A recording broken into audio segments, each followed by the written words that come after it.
Well, thank you, Anne. Good afternoon, everybody. It's always a great pleasure to be here at FSI. Anne, let me thank you in particular for your leadership. You're the first ever Deputy National Security Advisor for Cyber and Emerging Technology, and you have done an extraordinary job, so thank you. To my friend Nate Fick, also first head of our Cyber Bureau, we are really lucky to have you come out of private industry back into government. Again, thank you for your leadership, and really thank you to all of you for getting together, for committing time to this critically important topic. I've been in this role as Deputy Secretary for about 20 months or so. I've been to over 50 countries. I've raised this issue on many occasions with probably many of you in this room. And you know, if we leave here with one message, we have to work together to solve this problem. Again, back to where you are located today, the Foreign Service Institute. This is where we ensure America's diplomats are trained and equipped to meet the tests of the 21st century. So again, it's a fitting place to welcome all of you from around the world, from government, the private sector, academia, to address a challenge earlier generations couldn't have imagined. This past May in San Francisco, the Secretary of State unveiled the United States International Cyberspace and Digital Policy Strategy, a comprehensive vision for advancing an innovative, secure, and rights-respecting digital future. The centerpiece of that strategy was the idea of, quote, digital solidarity, with like-minded countries supporting each other and working together to shape that affirmative technological future. That includes addressing pressing cyber threats like ransomware. Last year, there were more than 6,600 ransomware incidents in 117 countries, a 73% increase from the previous year, including over 2,800 events in the United States alone. That's 6,600 times that cyber criminals have sent malicious code to lock someone out of their computers or threaten to leak sensitive information until their victims paid up. To regain access to their systems and data, targeted institutions handed over more than $1 billion just last year. But the impact of ransomware goes beyond the direct and indirect financial cost.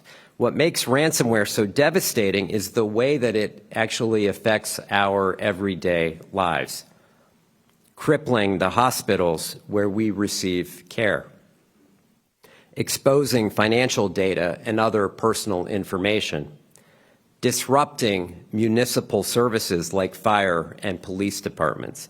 In short, ransomware is a global threat to security, to public safety, and to economic prosperity, and it requires a global response. And that was the idea behind the Counter-Ransomware Initiative, which the United States and 36 other countries stood up 3 years ago. And again, thank you for your leadership on this, Anne. Since 2021, this initiative has grown to include 68 members from every region of the world. Over the past year alone, 18 new members have joined, from Argentina to Cameroon to Moldova.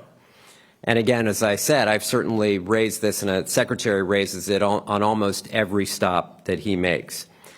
Together, our countries are thwarting ransomware attacks and holding accountable those who perpetrate them. This past February, American and British law enforcement disrupted the operations of the so-called Lockbit ransomware organization. In July, the United States, the UK, and South Korea indicted a North Korean whose ransomware operations funded cyber espionage and cybercrime. The FBI also seized more than $100,000 in virtual currency generated from these attacks. Today, the Department of Treasury is sanctioning Russian actors connected to the cybercrime and ransomware group Evil Corp, appropriately named, which has siphoned more than $100 million from financial institutions in over 40 countries. We're deepening cooperation between our governments as well, between the public sector, private sector, and academia.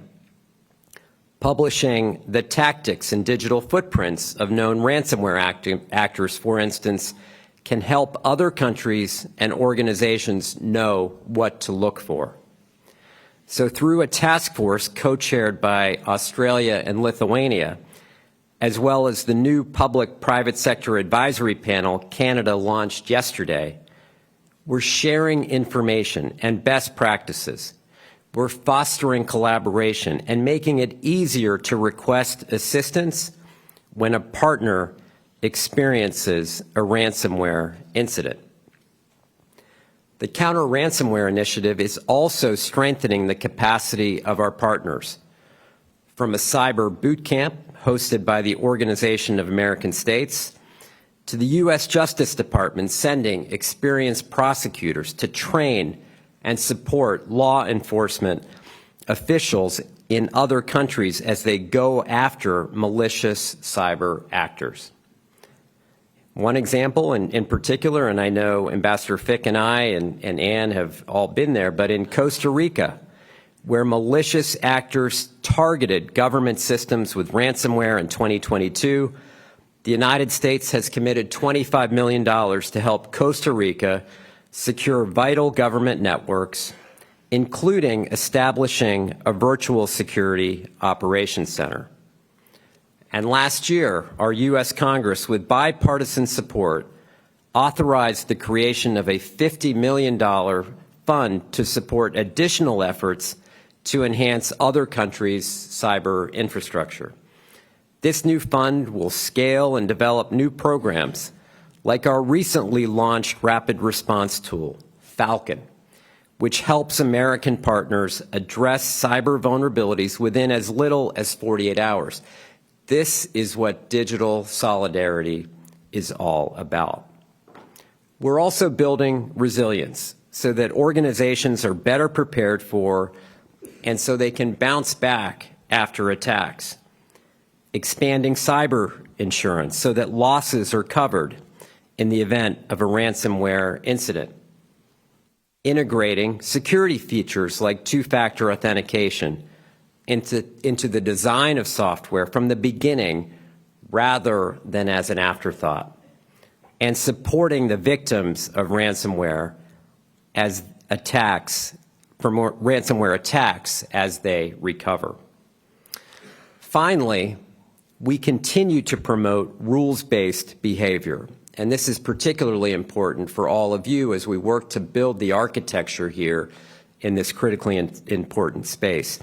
Every UN member state has endorsed the Framework for Responsible State Behavior in Cyberspace, committing to combat cybercriminals in their jurisdictions and to refrain from actions that intentionally impair or damage critical infrastructure. No nation should offer safe haven to cybercriminals who target schools and hospitals. And when countries like Russia and North Korea violate these commitments with impunity, tolerating or even encouraging and directing ransomware actors, we must all stand up, call them out, and hold them to account.